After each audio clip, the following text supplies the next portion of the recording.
सभी भक्तों को श्री शिवाय नमस्तुभ्यं। हर हर महादेव। ओम नमः शिवाय। जय महाकाल। शिवाय नमः। ओम। तो जैसा कि आप सभी जानते हो 11 मार्च को है भूम प्रदोष। भूम प्रदोष का वर्णन हमने आपको कई बार कहा है। भूम प्रदोष मंगलवार के दिन की पड़ने वाली प्रदोष को कहते हैं। तो इस भूम प्रदोष के दिन आपको करना है मनोकामना पूर्ति के लिए, वंश वृद्धि के लिए उपाय, और इसके साथ ही आपकी स्किन से संबंधित समस्याओं के लिए एक बहुत ही विशेष उपाय। कैसे करना है ये उपाय, चलिए आज के इस वीडियो में हम आपको यही सब कुछ बताने वाले हैं। वीडियो को लाइक करके, चैनल को सब्सक्राइब करके, वीडियो को शेयर कर देना अधिक से अधिक लोगों के पास में, ताकि आपको और भी ऐसे रोचक वीडियो देखने को मिलते रहें। तो सबसे पहला उपाय है मनोकामना पूर्ति उपाय।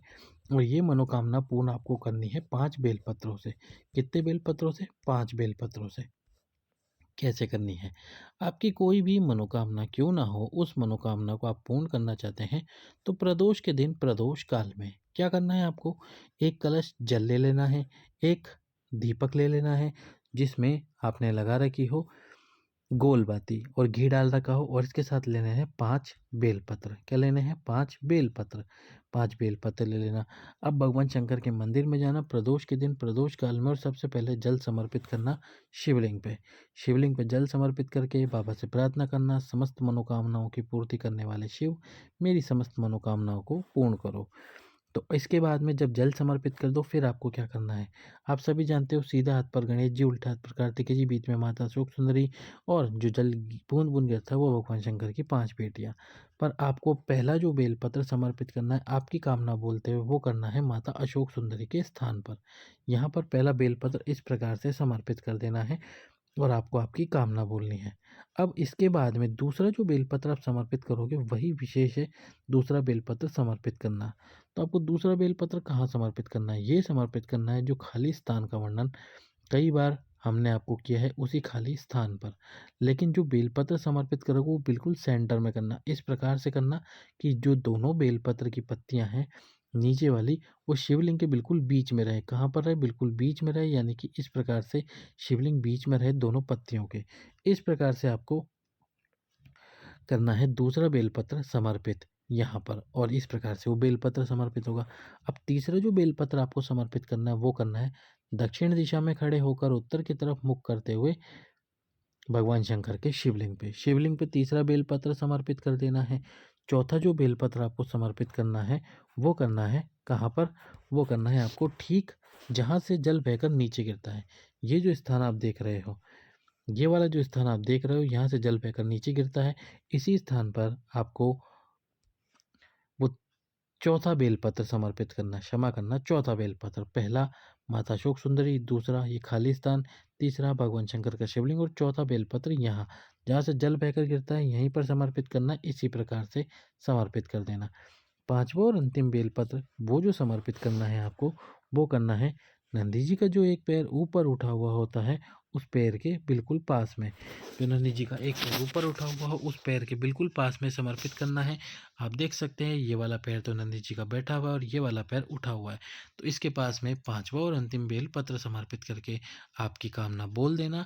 और इसके बाद में जो एक दीपक आप लेकर आए हो उस दीपक को शिव जी के सम्मुख में रखकर प्रज्वलित कर देना।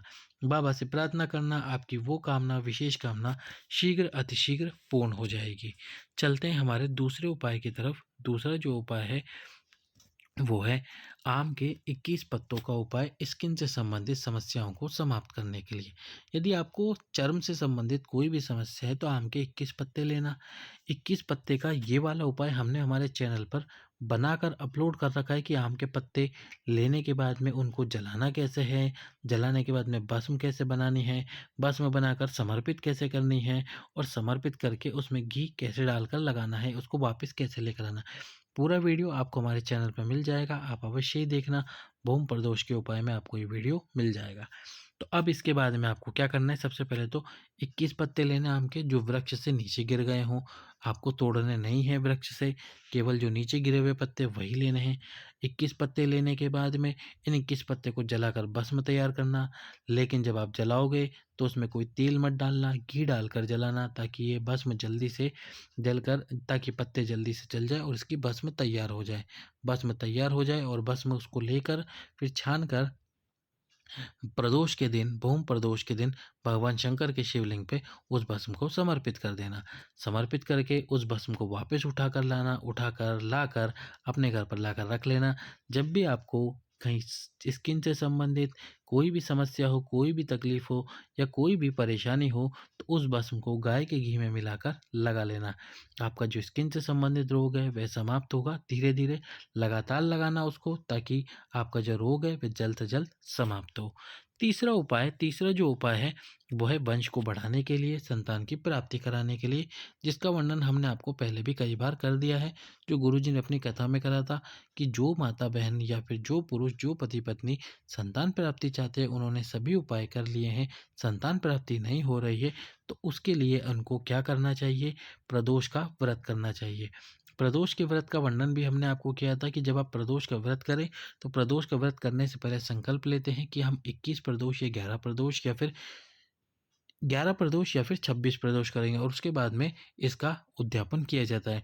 कोई व्यक्ति पूरी ज़िंदगी के लिए प्रदोष व्रत कर लेता है, या फिर उस समय तक के लेता है कि मैं इस समय तक ये प्रदोष व्रत करूँगा, और जब कोई संकल्प या मनोकामना बोलता है कि जैसे ही मेरी मनोकामना पूर्ण होगी, उसके बाद मैं प्रदोष के व्रत का उद्यापन कर दूँगा। प्रदोष के व्रत में नमक की वस्तुएं नहीं खाई जाती, ऐसी मान्यता है, ऐसा कहा जाता है।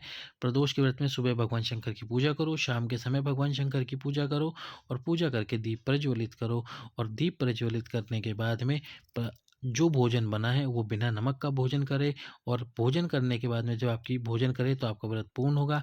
11 या 26 प्रदोष का आपने नियम लिया है या कोई मनोकामना का नियम लिया है, जब वो कामना पूर्ण हो जाए तो उसको उद्यापन कर दो। उद्यापन से एक दिन पहले, जिस दिन प्रदोष हो उसके एक दिन पहले मंडप तैयार करके गणेश जी की पूजा की जाती है, और उसके बाद जिस दिन प्रदोष के व्रत का उद्यापन होता है उस दिन अग्नि प्रज्वलित करके 108 खीर, जो खीर होती है उसकी 108 बार आहुति दी जाती है अग्नि के अंदर। इस प्रकार से प्रदोष के व्रत का उद्यापन हो जाता है, तो आपको उद्यापन कर लेना है। यदि ये आप नहीं कर सकते, समय की कमी है, तो भगवान शंकर के मंदिर में जाओ। शिव जी के मंदिर में भी नहीं जा सकते, तो अपने ही घर पर जो शिवलिंग है उसके सम्मुख में एक दीपक में 2 लंबी बात लगाकर घी डालकर और गाय का घी डालकर इस दीप को प्रज्वलित कर दो। पति और पत्नी दीप को प्रज्वलित करके प्रार्थना करो। आपकी जो भी प्रार्थना और कामना है वह शीघ्र अतिशीघ्र पूर्ण हो जाएगी, संतान की आपको प्राप्ति हो जाएगी। तो 3 उपाय हमने आपको बता दिए। अब चौथे उपाय का हम आपको वर्णन करने जा रहे हैं। चौथा जो उपाय है यह है रोग मुक्ति उपाय। यदि आपका कोई रोग है, कोई परेशानी है जो आपको सता रही है, परेशानी रोग समाप्त नहीं हो रही, तो 31 सफ़ेद पुष्प एक एक करके कुंदकेश्वर महादेव के नाम से भगवान शंकर के शिवलिंग पर समर्पित कर दो। शिवलिंग पर समर्पित करने के बाद में बाबा से प्रार्थना करो कि हे कुंदकेश्वर महादेव, मेरा रोग समाप्त करो। 31 सफ़ेद फूल एक एक करके यदि आपने प्रदोष के दिन बाबा भोलेनाथ के शिवलिंग पे समर्पित कर दिए, तो आपका जो रोग है, आपकी जो बीमारी है, आपकी जो तकलीफ है, वो धीरे धीरे समाप्त अवश्य ही हो जाएगी। अंतिम उपाय जो जाने से पहले हम आपको बताना चाहेंगे, वीडियो को लाइक कर देना, चैनल को सब्सक्राइब कर देना और वीडियो को शेयर कर देना। तो सबसे पहली जानकारी, जिन माताओं बहनों ने सफ़ेद आंकड़े की जड़ का उपाय कर रखा है, अभी हाल ही में करा है, शिवरात्रि पे करा है, या 2-3 दिन पहले, या फिर 1 महीने पहले, या फिर 15 दिन पहले करा है, वो ये उपाय ना करना, यानी कि सफ़ेद आंकड़े की जड़ का जो हम उपाय बता रहे हैं वो ना करना। जिन माताओं बहनों ने अभी तक सफ़ेद आंकड़े की जड़ नहीं बांधी है, जिनको 3 महीने या 4 महीने से अधिक हो गया और उनका उपाय सफल नहीं हुआ, तो उनको भूमि प्रदोष के दिन सफ़ेद आंकड़े की जड़ को बांध लेना चाहिए अपनी कमर में। 21 बार तुम्रुकेश्वर महादेव का नाम लेकर उस जड़ को अपनी कमर में बांध लेना चाहिए। या फिर जिन माताओं बहनों का रजस वाला धर्म बिल्कुल बंद हो चुका है और उनकी इच्छा है संतान प्राप्ति की, तो उनको भी ये उपाय ज़रूर करना चाहिए। भूमि प्रदोष के दिन आपको रजस वाला भूमि प्रदोष के दिन आपको सफ़ेद आंकड़े की जड़ को बांधना चाहिए। सफ़ेद आंकड़े की जड़ को 21 बार तुम्रुकेश्वर महादेव नाम लेते हुए लाल कपड़े में, लाल धागे में लपेट कर नंदी जी के पीछे खड़े होकर माताओं बहनों को जड़ को बांध लेना चाहिए। तो कीजिए भूमि प्रदोष के सभी उपाय। सभी भक्तों को श्री शिवाय नमः।